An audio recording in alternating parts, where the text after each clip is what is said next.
What do you know the state of Wisconsin for? Cheese? Beer? What about the strange tall man that lurks in the woods and takes the heads of lost men? Haven't heard of that one, have you? This week on Unexplained Encounters, a story submitted by Driftless Daughter details her grandfather's bizarre rituals on his Wisconsin farm and what happens when those rituals are not adhered to. This disturbing story is titled Second Cutting. Keep your head.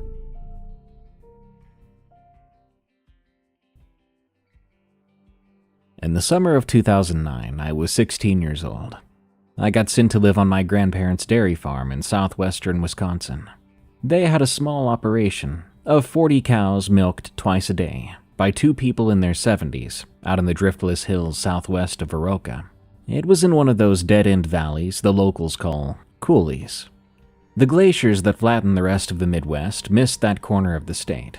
So instead of flat cornfields, it's steep wooded ridges and deep narrow valleys, like somebody crumpled up all the land, but never smoothed it back out. The roads follow the creeks. Cell service didn't work out there at all, and when my mother dropped me off that June, I lost my phone signal 20 minutes before I lost her taillights. I just remember thinking my life was over. My parents had split up that spring. There was no affair, no screaming, just they quit being happy with each other. The divorce meant the house would get sold, and that meant for one summer there was nowhere for me to be, while my mother moved us into an apartment in Madison. Her solution was her parents' farm. She pitched it to me. You'll have fresh air and time to think. But all I heard was exile. I cried the whole way down Highway 14, and my mother let me. She hugged me in the gravel driveway and told me she would call the landline every Sunday, and drove away. But, good news, it turned out to be the best summer of my life. It's also the reason I still sleep with something playing in my ears. Podcast, YouTube, you name it. But it's gotta be something. My grandparents were Earl and Dorothy. Grandpa Earl was 74 that summer, a chiseled old man, one of those old farmers who looked skinny until you watched him throw a hay bale one-handed, and he wore a seed cap so sweat-stained it had gone from red to a color I'm not sure I have a name for, but something between brown and reddish yellow. He wasn't much of a talker, and I don't mean that in a cold way. He was simply never the type to waste words. Grandma Dorothy was the opposite, 71 and sharp as a tack, and she ran the house and the books and had opinions on every little thing, and those opinions she would share at volume. Her favorite topic was my grandfather, who she had been married to for 52 years, and she always referred to him as your grandfather, in a tone that could land anywhere between proud and straight fed up. There was Duke, their farm dog, some kind of shepherd collie mix. He was 10 years old and gray around the muzzle, and the single most sensible creature on that property. The farm itself sat at the head of a dead-end valley. The gravel road followed the creek 2 miles past 3 other farms and ended at their place. Behind the house and barn, the valley kept going another half-mile, narrowing the whole way, and that backstretch was theirs too. A long triangle of pasture and hay ground running up to the wooded ridge at the end of the coulee. Everybody called it the back 40, though Grandpa told me once it was actually 36 acres. The creek came down out of those woods, except by July it wasn't a creek anymore, but a dry, stony ditch cutting across the valley floor like a line somebody had drawn. That was called the dry run. The first 2 weeks, I was a mess. I sulked and wore earbuds at the dinner table until Grandma removed them from my ears with 2 fingers, like she was picking ticks off a dog. She set them by my plate without a word, which was somehow worse than her yelling at me. Grandpa didn't try to talk to me at all, but he did assume that I would be helping around the property.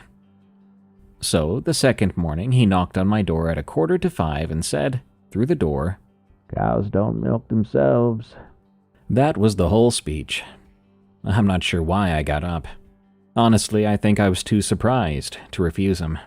I stumbled down to the barn in the still dark, in my mom's old boots, which were somehow still in the mudroom from 1985, and Grandpa handed me a bucket of warm water. He showed me how to wash a cow's udder before the milking unit goes on, and that was my job for days. Wash the next cow, move down the line. A milking barn at 5 in the morning in summer is one of the best places on this earth. It's warm, but not like a furnace, but a cozy warm created by 40 big animals putting off heat, and it smells like hay and molasses feed. I know that might sound bad to some, but it's not. It's super cozy. Every cow goes to her own stanchion. They know their spots better than kids in a classroom, and the milk pump runs its steady thumping pulse. Under all that, there's the radio. There was an old radio on a shelf up there, coated in 40 years of dust. There was an old radio on a shelf up there, coated in decades of dust and fly specks. It was tuned to an AM station out of La Crosse that played polka and farm reports. Saturday mornings it carried a call-in swap show where a man might spend 4 minutes describing a used hay rake. And it was always on. We'd finish milking and Grandpa would shut off the pump and the lights, but he always left the radio playing to an empty barn. All day, all night. I asked about it, still in my sarcastic phase. Do the cows like polka? He replied to me without even looking. Barn's never quiet, that's all. His tone said, never ask again, so I didn't.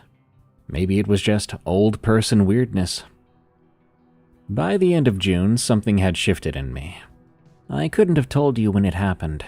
The chores did it. Every adult in my life had been telling me hard work would be good for me, and I'd wanted to die every time they said that. But there's a thing that happens when you do necessary work that a living animal depends on, twice a day, every day, where your brain starts to quiet down.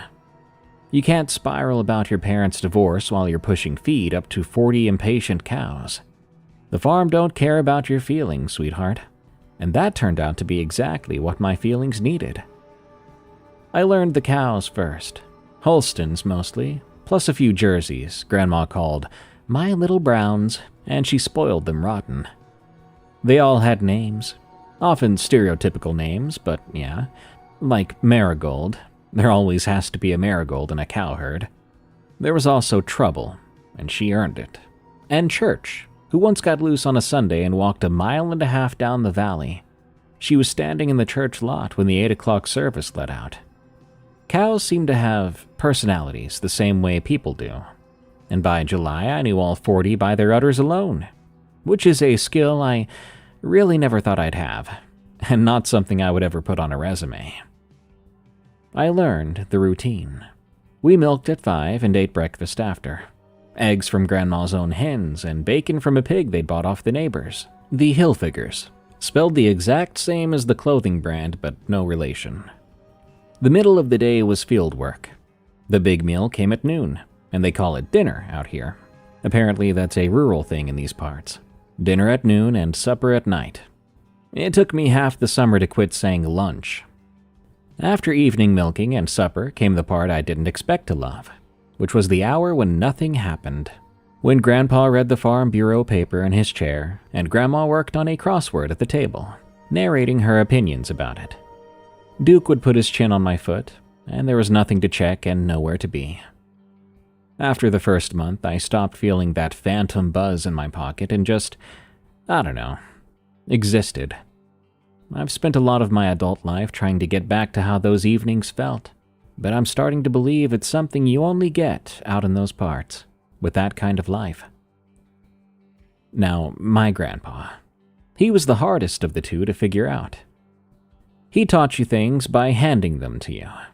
He'd be fixing the sickle mower and just hold out a wrench, and that meant get in here and watch. And he would never say good job. You knew you'd done the calf feeding right because the next day it was simply yours to do. The first time he actually complimented me out loud was mid-July. I backed up the hay wagon into the shed on the first try, which steers backward from everything your brain believes, and he watched me do it, then said, "Well." Just, "Well." Grandma heard it and called over from her garden, "That's basically a standing ovation, honey. Don't let it go to your head now. Somewhere in the middle of all that, I fell in love with the whole place, with that whole way of living. It was the safest I'd ever felt anywhere. That ended up being the cruelest part, because there was something out there at the end of that valley. It didn't ruin one bad night for me. It creeped its way into all the good ones too. I'll get there. The salt came next, after the radio. Every Saturday evening after milking, Grandpa poured a full unbroken line of salt across the big sliding barn door track and the walk door.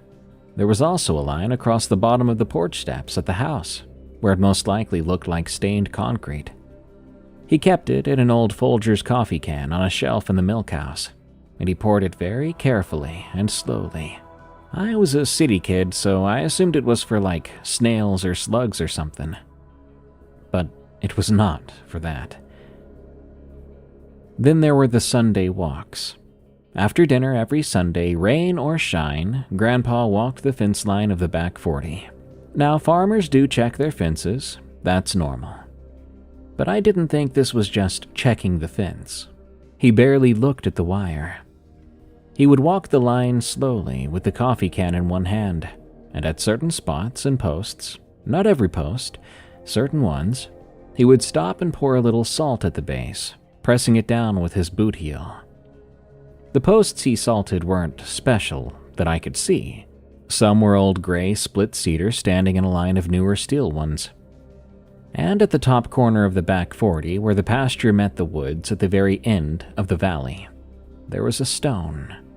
It was square cut, about knee height, leaning, and the marks on its top face were worn too smooth to read. Grandpa would put his hand flat on it for a second, like he was touching a door frame before walking through. Then he'd pour the rest of the can out around it in a circle, before walking back down. There was also the mowing. Hay gets cut more than once a summer. The first cutting comes in June, and the field grows back for a second cutting in July. In a good year, you can take a third cut in September. Everybody in that valley followed that rhythm. Grandpa did too, on every field, except one. The back 40 got its first cutting in June, and then he would never touch it again that year. By August, that field would be past your knees, thick and going to seed. Real money just standing there in the sun, while Grandpa bought hay off Roy Hilfiger to make up the difference. Bought it. And when Roy delivered a load in early August, I would hear him say, grinning. And when Roy delivered a load in early August, I heard him say, with a grin, "You know, Earl, you got a whole field of this back there." And I heard my grandfather reply, "Yep." Roy quit grinning and looked off up the valley for a second. Then they started to talk about whatever. My grandparents had a rule that was never announced, but was enforced, that everybody be back inside by full dark. Sundown was fine, dusk chores are half of farming, but once that blue-black moment came when the yard light buzzed on, you were in the house. Grandpa was always the last one in. He'd stand on the porch a minute looking up the valley toward that back 40. Then he would come in and turn the porch light off. That was the day, over and done with. One July evening, I was out past the yard light catching fireflies in a jar. Nobody was watching. I thought I'd get away with it, but then I heard the screen door. Grandpa came to the edge of the light and said my name sternly. One time. Freaked me out enough that I walked back inside as fast as I could. Grandma thought every bit of it was ridiculous, and she let me know so. She mocked all of it, openly, cheerfully, for 52 years apparently. The salt especially. I was shelling peas with her on the porch one Saturday while Grandpa did his lines, and she nodded at him through the screen and said, "There he goes, seasoning the farm." She told me that when they married in 1957, his mother took her aside and told her the salting was the husband's job on this farm, and to not interfere. And Grandma said, and I quote, "I thought I'd married into people who worship the devil. Turns out they just worship sodium." But here's what took me years to understand about my grandmother. She mocked it, but she never stopped it. 52 years of jokes, and not once did she sweep a salt line away or serve supper late enough to keep him from his Sunday walk. She knew all of it and remembered all of it better than he did, because she talked about it. Everything I know about the lore of that valley I learned from a skeptic. She told me about Vernon Williams in the garden the first week of August, while we were picking beans. I'd finally worked up the nerve to ask why Grandpa wouldn't cut the back 40, and she laughed through her nose and said to me, "Because his father did, and his father didn't. And if you ask him, he'll tell you the ground's wet back there, which, it's not." Snap, snap, beans in the bucket. Then, in exactly the voice she used for telling me which neighbors watered down their cream 40 years ago, she said, "It got worse after Williams, of course. Everything got worse after Williams." "Who's Williams, Grandma?" "Vernon Williams. Farmed the next coulee over, the other side of that ridge." She pointed with a bean at the woods at the end of the valley. "Oh, this is 19 years back? 91, I think. He had a heifer get out in the fall, got up into the woods on the ridge. He went in after her toward evening, and never came back out. Now it is real steep in there, and they got a search up the next morning. The fire department and half the county walked lines through the trees. They found the old heifer first, standing down in a ravine and wouldn't move. They practically had to carry her back out. And they found Vernon, too, the third day. Sitting down, they said. Sitting against a tree with his hands in his lap like he was taking a rest." She stopped picking for a second, looked at the beans in her hand, and sighed, before saying, "And his head was gone." I remember how my eyes went wide then, and my pulse picked up a bit. "How was his head gone? What happened to him? What do you mean?" "Oh dear, it was gone," she said. "They never found his head. They looked, believe you me, they looked all fall, because you can't have quite the right funeral without the, head. The coroner ruled it was an animal. Coyotes, a bear come down from somewhere. Something scavenged him maybe after he died of a heart attack. That was the thinking. That's likely just what it was too. But of course the men around here couldn't leave it at just that. Your grandfather's generation. The older ones that were still alive then, they all got very quiet and very busy that winter, and a lot of salt was sold at the co-op that year. I can tell you, and Dolores Hilfiger told me her Roy started leaving the radio on in their barn too, which he'd always teased Earl about before. Men. They think it's something in the woods. Something that's always been in the woods that the old-timers knew about and walks the lines. And I'll tell you what I told Dolores. A bear doesn't carry a man's head off like a lunch pail, and neither does some boogeyman in the woods. Only a man can do a thing like that to another man. If it was anything but a bad heart and bad luck, had to be a person. That's worse than any story, if you ask me. That's why nobody wants it to be that. Too scary, the idea of having a person around who might cut your head off. So instead, there's a boogeyman in the woods, and we have to have the salt. There. Now you know as much as anybody around here. My grandmother was no fool. She was the least stupid person in the valley, and her version made the most sense to me. It still mostly makes sense. A county full of Norwegian and German farmers would rather believe in a woods thing with rules you can follow than a random death nobody can do anything about. She'd built herself a sensible account of her husband, and she lived in it comfortably. She got to stay comfortable for 52 years precisely because he kept doing the things she mocked. She could afford not to believe, so long as the salt kept flowing.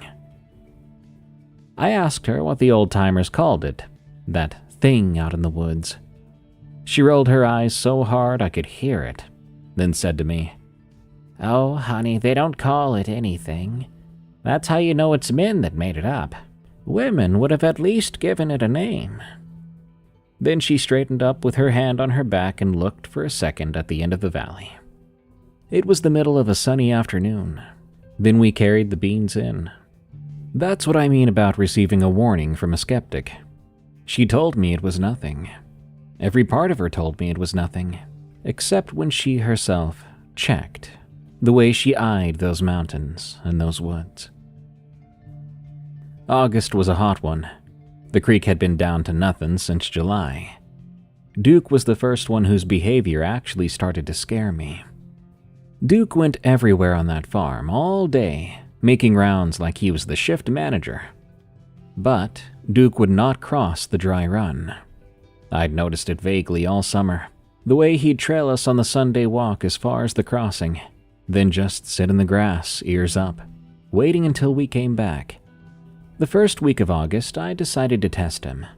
I was 16 years old, and I had just heard that scary Williams story. So I walked across the dry run into the back pasture and called his name. Duke! Come here, Duke! Gotta be the best dog I ever knew.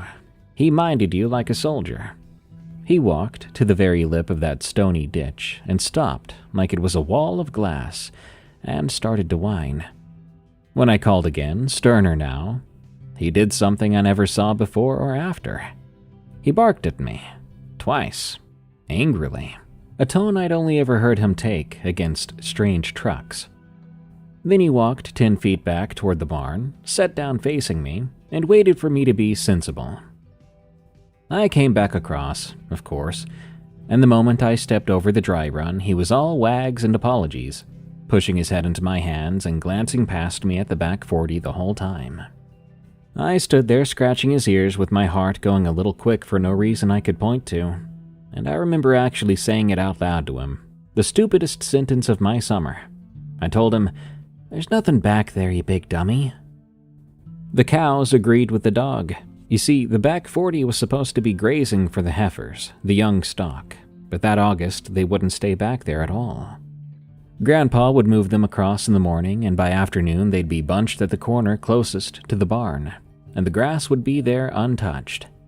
Yields were down in the milk barn too, which Grandpa blamed on the heat. It was hot, that's true, but I started noticing where the cows looked in the evening. Cows are always looking at something. They're prey animals after all. They keep watch. These cows at dusk all faced the same way, up the valley. 40 heads pointed at nothing except for a field of hay going unused. But the first time I saw it was August, the night before my mom's Sunday call. I spent that whole call the next day not telling her. The first real secret I ever kept from my own mother. It was dusk, milking just done, and I'd been sent to bring in a garden hose from behind the machine shed. So I was standing at the corner of the shed with the coil on my shoulder, facing up the valley. The driftless does this thing at dusk where the ridges go black before the sky does, so the valley becomes a bowl of last light with dark rims, and the back 40 sat at the bottom of it. And along the top of the field where the fence ran against the woods, I was looking at the fence posts, a row of little dark verticals against the pale grass. Sort of just my mind going anywhere else, so I was staring at something yet nothing. But there was a post between the posts, I noticed. It wasn't dramatic, just a dark vertical in the fence line like the others, except the spacing wasn't right. It stood where no post should be, and it was too tall, taller than a fence post by a couple feet at least, and thinner. I stood there telling myself it was a post they never pulled, or a dead sapling. And then, at 400 yards or more, the top of it moved. A small, slow tilt, like a head turning. Every hair on my body stood up, because obviously fence posts don't do that, but also because it didn't move like wind had pushed it. It moved like it had noticed I'd stopped walking and wanted to look at me. The yard light buzzed on behind me. That's how close to full dark it was, and the screen door banged. Grandpa came out onto the porch like he did every night, and I heard his footsteps stop. I was expecting him to call my name, but he didn't. He came off the porch and crossed the yard to me directly and stood next to me, looking where I was looking. By then, it was gone. In the few seconds I'd glanced toward the porch, the fence line had gone back to its right number of posts. Grandpa looked up at the valley a long time, apparently at nothing, at grass, I guess, then took the hose off my shoulder and said to me, "Inside, now." He didn't seem frightened. I never once saw my grandfather scared. That helped me to stay together, more than anything else. But he wasn't surprised either, and that's what kept me awake that night. Whatever I had half seen at the top of that field, my grandfather had not been surprised by it. I slept with my window latched, in August, in a farmhouse with no air conditioning. Down across the yard all night, I could hear the barn radio playing polka to all those cows. And for the first time all summer, I understood there was more meaning to that radio than I initially thought. I tried again the next day, while we were fixing a water line, both of us on our knees in a trench. It turned into the longest conversation about it we ever had, which I think is only because his hands were so busy, and nobody was looking at him. I said to him, "Grandpa, what did I see last night?" He cleared his throat, but stayed silent for a while. I wasn't sure he was even going to answer, until eventually he said, "Fence line." I replied right away, "But I saw something there standing at the fence line." He was quiet again. He got the coupling seated, then he said, "It stands there sometimes, along about when the hay would come ripe." I went still, shocked. That was already more than I expected out of him. I made the mistake of flooding him with questions and he didn't answer one of them. He just let me run out. Then he said the thing I've remembered ever since. He said, "It was on this land before the farm was. My granddad's granddad cut hay for it before he cut any for himself, and we let the back field stand for it now. We keep to our side after dark, and it keeps to its side. That's all the understanding there is. It's not a thing you learn about. It's just a thing you put up with and respect." Respect. That was the word my grandfather picked. A man who barely talked, and he spoke of this thing like it was a neighbor. The worst neighbor in the world, I imagine. One you have to salt your doors against. But a neighbor all the same, with a boundary line and a deed older than the farm. Before we climbed out, I asked about the stone. He wiped his hands on his pants and said to me, "Survey marker. Government men set it when they cut the lines through here. Before statehood, even." He looked at me sideways and added, "First lines anybody ever cut through these hills. Crews dragging chains through the woods, marking corners. One of those crews came up this coulee." He sat up then, coughed a little bit, and cleared his throat once more. "Not all of them came back down." Then he picked up his shovel. That was the end of the talk. I went to the library in town, and I found one sentence. In an 1856 county history, in the middle of a paragraph praising the valley's timber, it said, "The first survey of this town was attended by difficulty, the chainman refusing to complete the eastern line, and the corner was set at a distance by compass sight. So they set the corner from far away, because the men paid to walk that line would not walk it, and that was the corner with the stone, the one I'd put my hand on." After that, I couldn't look at the place the same. Nothing on the farm was any different. The days stayed golden and the work stayed good. And if anything, I loved it there more, now that I knew what it was costing my grandfather to keep it that way. But I'd finally seen what the habits were for. The radio wasn't a habit. It was there so a human voice never stopped inside that barn. The salt lines got renewed every Saturday, because boots and weather slowly broke them down throughout the week, and I caught myself stepping over them carefully now, not scattering the grain anymore. In the evening, when Grandpa stood on the porch looking up to the valley, I understood he wasn't taking in the air. He was doing rounds. He had been doing rounds since before my mother was born, and nobody in 3 generations had thanked him, because when he did it right, nothing ever happened. Nothing to thank him for. Well, not apparently. I saw it twice more that month, at dusk both times, and far off. Once at the fence line again, standing in the gap between 2 of the old cedar posts, the salted ones, and I'd swear it stood exactly centered between them, like it had measured them itself. And another time, the time that still gets me, not at the fence at all, but partway down the field, in the standing hay. The hay was well past your knees by then, and I could see too much of it above the grass. I never saw it close. Thank God for that. It stood taller than any man, with a thin body, with gray skin, the same gray as those old cedar posts it stood among, and it never moved while I watched. I'm not sure why. What did it want to do? What was its goal, just standing there and waiting? It almost always stood exactly on its side of every line. But then, it began to come down to the dry run. The last week of August, small signs began to show up on our side of the valley.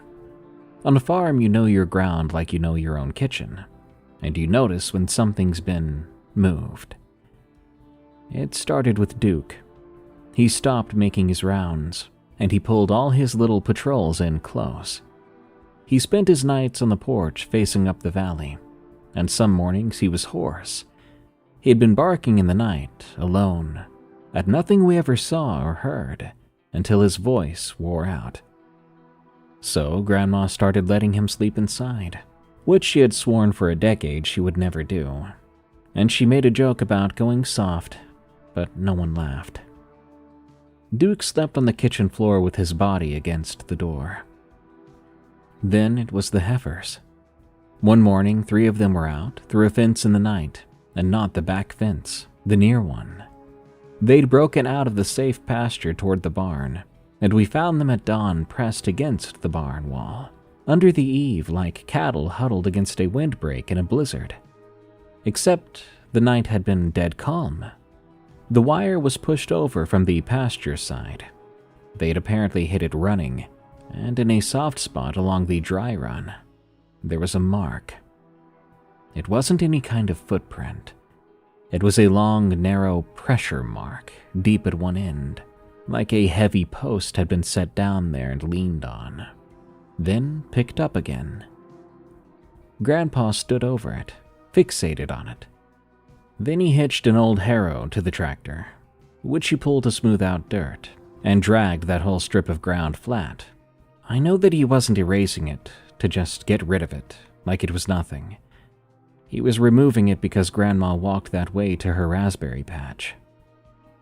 Then came the radio, and after that night I stopped sleeping right. It was around the end of August. My window faced the yard and the barn, and you could always hear the radio from my room, faint but there. A voice or an accordion under the crickets, and it was honestly a comfort, and it meant all was well. That night I woke around 2, and lay there, slowly understanding I was listening to the crickets and nothing else. No radio. I got up and looked out. The yard light was on and everything seemed normal. The barn was a big pale shape, and I stood with my forehead against the screen telling myself the station just went off the air, but also that old radios can die. Their tubes burn out. But then, even the crickets stopped. The whole valley suddenly, all at once, went quieter than I knew outdoors could ever get. And out of that quiet, the barn made a different sound. One long groan of wood under load, the The sound a barn makes in a windstorm when it takes a gust broadside. One time, but there was no wind. I didn't wake anybody, and the best answer I can give you for why I didn't was that I was a kid, a scared one at that. I stood at the window until the crickets came back, and at some point after that, the radio faded back in mid-polka, which is not what a burned-out tube does. I got back in bed, laying there stiff as a board, until Grandpa's alarm at 4:45. At milking the next morning, I told him everything I'd heard. He didn't stop milking, but when it was done, he did something I'd never seen him do. He got the coffee can on a Thursday and re-poured every line. And that Sunday, he carried the can and a spade, and at the old cedar posts, he didn't just pour salt. He cut a little trench post to post and filled it, a buried line clear across each gap. I helped him, and we didn't talk much. The woods were maybe 80 yards off, full of August shade, and I've never in my life felt so watched. Duke sat at the far side of the dry room the whole time, watching us from as close as he dared to come. On the walk back down, Grandpa said something. He said, "Hay's overripe." And I looked at the back field. All that standing grass gone heavy-headed and started to fall over in patches. I said, "Is that bad?" He replied, "It's never stood this late." I mulled that over in my mind for years before I got it. Other summers, that field got used. By late August, there'd be trails pushed through the grass and pressed down places the size of a truck where the hay lay flat, like a deer bed but bigger. And by fall, the whole field looked grazed off, though nobody ever saw an animal in it, and nobody ever cut it. That was the deal. The field was the rent, and every year the rent got taken. That summer, the field stood perfect. No trails, nothing pressed down, the whole crop standing there going to waste into September. Whatever it was no longer taking what was left out for it, and it had started coming down to look at us instead. Even at 16, I could tell what was happening. Everything my grandfather did was still holding, and that thing up the valley. It was testing the perimeter, sometimes getting through. There was a thunderstorm on the 3rd of September. That was my last week. School would start after Labor Day, and my mom was coming Saturday to get me. I was heartsick about leaving. I never would have believed in June that I would feel that way. The whole day felt like storm weather. It was hot, swampy, and green-skied. The radio would interrupt the music to talk about severe thunderstorm watches for Vernon and Crawford counties. At supper, the phone rang. Grandma's sister Helen over in Westby had fallen and was in the ER in Viroka with a hip that they thought was broken. Grandpa did not like leaving his farm. I watched him stand at the window looking up the valley at the storm light while Grandma got her purse. I heard him say, "I don't like it." And Grandma replied, "Earl, she's my sister." They figured they'd be back by 10. Milking was already done and the storm was supposed to pass south. I was a teenager, not a toddler, so they let me stay. Grandpa stood in the doorway with the truck keys. He told me to keep the doors locked and leave the porch light on, that Duke would stay inside. Then he gave me the same look he'd given me in the trench, and he said, "You don't go outside. Whatever you hear. If there's trouble, phone the Hilfigers." "Okay, Grandpa," I told him. The storm didn't pass south. It came up the valley around 9, and coulee storms are an event. The thunder gets caught between the ridges and rolls back and forth, like someone moving barrels around upstairs. And the rain hit the house sideways. Duke had himself pressed flat against the kitchen door, shaking like a leaf. At 9:20-something, the lights browned and came back, and then went out for good. The yard light died with them, causing the whole valley to just disappear into the void. Outages weren't rare. I knew the drill. So I got the flashlight from the mudroom and stood in the kitchen listening to the rain. It took me a full minute to hear what I wasn't hearing. The radio was off too. That very same moment I realized that, from across the yard through the rain, came a sound I knew with my whole body after a summer of milking. It dropped my stomach right through the floor. One of the cows was mooing, screaming really. And if you've been around cattle, you know that's different from regular mooing. This was distress, over and over from the barn. And I knew exactly which animal, because we had exactly one animal due. A first calf heifer Grandpa had put in the box stall that very evening, because he didn't like how she'd been acting. It was Marigold, one of the fourth or fifth ones named Marigold, Grandma's little brown with the white smudge on her forehead. That was the heifer I'd halter broke myself in July, who followed me around her pen like a big anxious dog. And she was calving 10 days early, in the dark now, in the middle of a storm. There I stood in that kitchen, behind a locked door I'd promised to keep locked, while an animal I loved was in trouble 60 feet away across open darkness. Somewhere out in that dark, at a distance I had no way to judge, was the neighbor.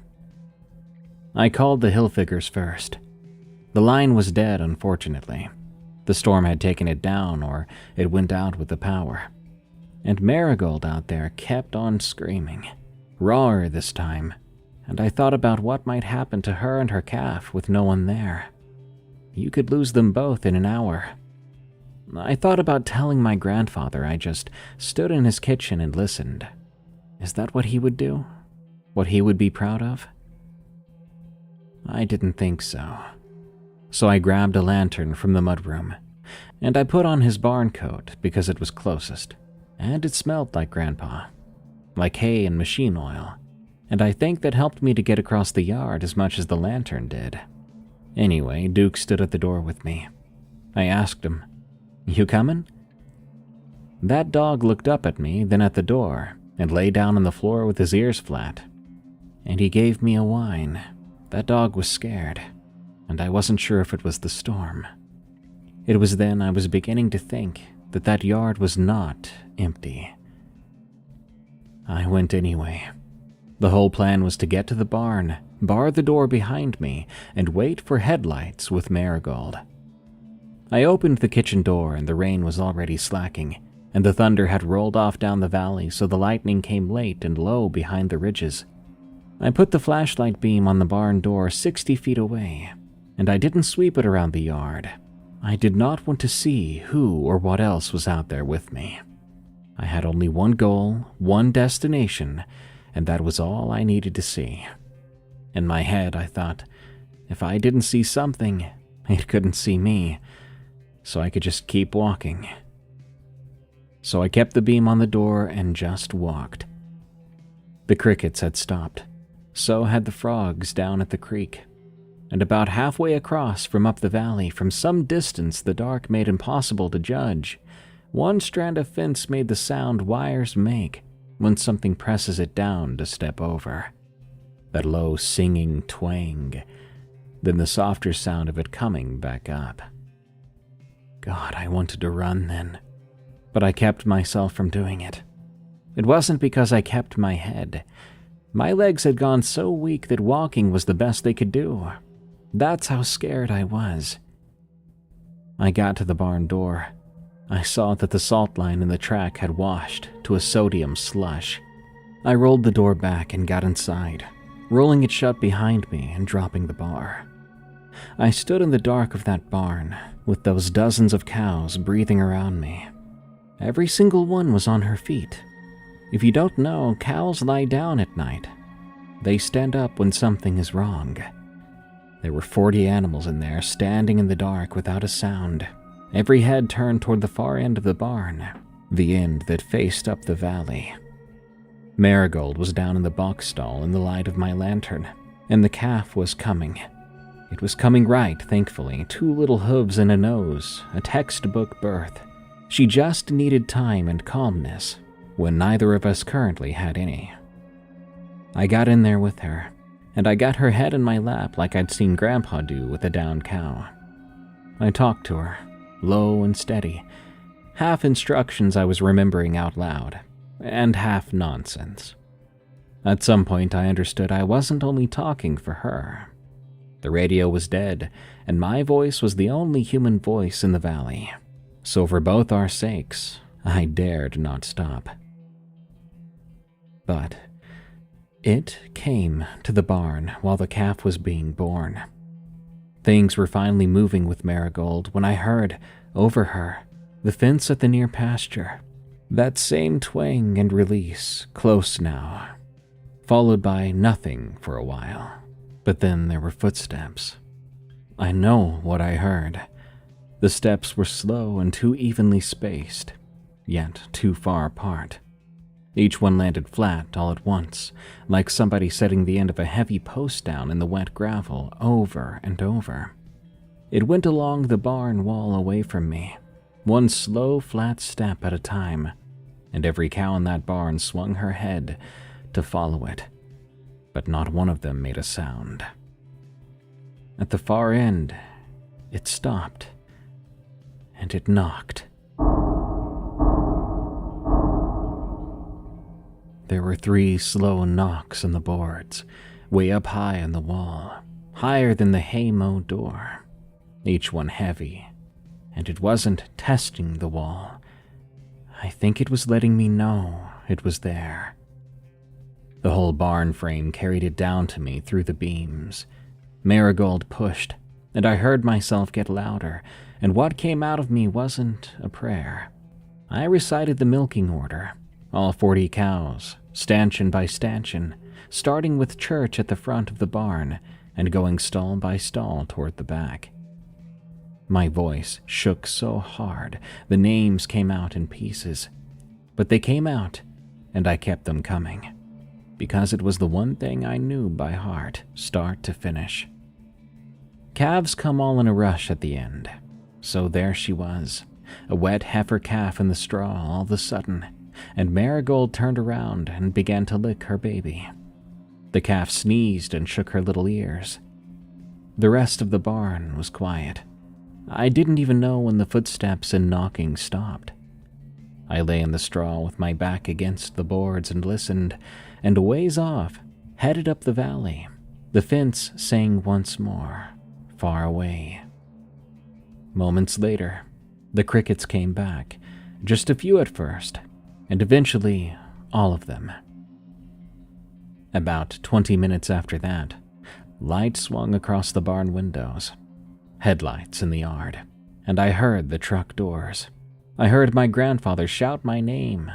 He sounded worried, the closest to scared I'd ever heard him, but not actually there. And I'm sure it's because he found a dead dark house and an unbarred kitchen door. When he got to the barn door and his flashlight found me, sitting in the straw in his coat with Marigold and a live calf, the relief and fear went across his face at the same time. He came in the stall and looked the calf over, then at Marigold. After that, he looked at me. Whatever he saw on my face, I think he knew then, as he asked only one question. "How close did it get?" "The wall," I told him. My grandfather sat down in the straw next to me, at 74 years old in his church pants, and he put his arm around me. He had never done that before. We sat there against the boards together while Grandma stood in the doorway holding Duke by the collar. Nobody said a word about the promise I'd broken, that night or ever. Grandpa stayed in the barn until morning. I was inside, watching him from the window when I could. Grandma would not let me stay out there, and after the power came back around midnight, the yard light came on. There was my grandpa, setting a kitchen chair inside the open barn door with the radio going louder than usual. He had the coffee can on the floor beside him, and he sat there till dawn. The next morning, over breakfast, He talked more than I've ever heard him talk before or since. He didn't have answers. Nobody in that valley had answers to this. Just the stories that had been handed down to him. His granddad's granddad had made the arrangement his first summer on the claim, after a winter he wouldn't describe at his own kitchen table, and the survey stone was already old in that corner when he did it. There had been hay standing for it every fall since, and each son got told at 18, or whenever the farm passed. He'd seen it 4 times in his life, every time in a dry August, and his father had told him the dry years were when respect mattered most. Because, and this was when Grandpa word for word said, a dry year, everything comes down to the creek. Grandma sat through all of it with her coffee and for once did not mock and did not argue. At the end, she got up and squeezed my shoulder on her way to the sink. I heard her tell the window, "Well, I still say only a man could do what was done to Vernon Williams. But you'll notice I never once swept up your grandfather's salt." 2 days later, Grandpa hitched up the haybine, driving it across the dry run, and cut the back 40. September 5th, the second cutting, 2 months late. He cut it alone and he raked and baled it. But he didn't sell it, and he didn't feed it. Instead, he hauled every bale of that to the top corner and stacked them by that survey stone, a neat square stack like a little house, and left them there. It was the rent, but more like the rent laid out on the table and pushed towards the person it was meant for. When my mom's car came up the driveway that Saturday, the stack was the last thing I saw of the back 40, sitting there in the corner by the trees. The calf, by the way, we named her Storm, breaking about 4 generations of flower naming tradition. And Grandma allowed it because, she said, I'd earned 1 vote and I'd wasted it on that.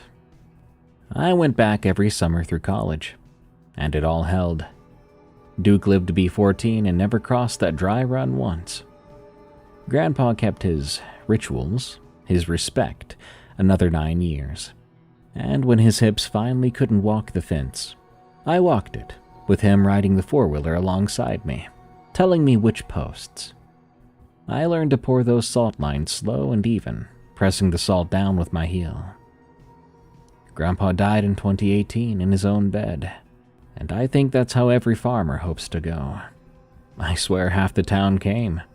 Roy Hilfiger stood at the graveside and said to me quietly, "Your grandpa really took care of things up that valley." He then shook my hand. Grandma sold the cows that spring but kept the land, leasing the fields to a cash crop operation out of Richland Center. Nice enough folks with big equipment. I was there at her kitchen table the day the young manager stopped in to ask why the field at the head of the valley was excluded from the lease. "Prime ground," he said, "just sitting there." I watched my grandmother, 80 years old then, and a skeptic her whole life, look that man in the eye and say, "That field's wet." It's not wet. And when he pushed on it, just a little, she said, "It goes to my granddaughter and she's particular." That was the first I'd heard of it. She held my eyes across the table while she said it, and I understood I was being handed the coffee can. So, the farm will be mine outright when Grandma goes. She's 88 now, and mean as ever, Godkeeper. I live 2 hours away and I'm there most weekends. My husband thinks I'm sentimental about fence lines. My daughter thinks the Sunday walk with the salt can is a game her mother invented. And for now, that's fine. She's 7. There's time. The first cutting comes off that back field every June, and every June I stack it in the corner by a stone that men refused to walk to 180 years ago, and the second cutting stays standing. On August evenings, when the light goes silver and the ridges go black, I stand on that porch where my grandfather stood, and I look up the valley. Some years, some dry years, at the top of the field, the fence line has 1 post too many. I count them, and I give that extra one a nod. Then I go inside and turn on the radio. I like to think we have respect for one another, it and I. Well, that story wasn't all that scary. Sometimes your rural neighbors might be tall and thin and pale, and they just want to come over to see if your new calf is doing okay in the middle of a thunderstorm in the middle of the dark. Nothing crazy about that. And obviously he was anxious because he knocked 3 times and left. Can't blame the guy. That's what I'm gonna believe so that I can sleep tonight. Good night. Thank you all so much for tuning into this episode of Unexplained Encounters. I've been your host, Darkness Prevails. You can find me on X at Dark Prevails, and you can support the show by listening on Erie.fm. Sign up to be a premium member there, and unlock bonus stories, members-only shows, and premium-only audiobooks, and more. Till next time, everyone, stay safe out there, and stay creepy, because this world is a strange one.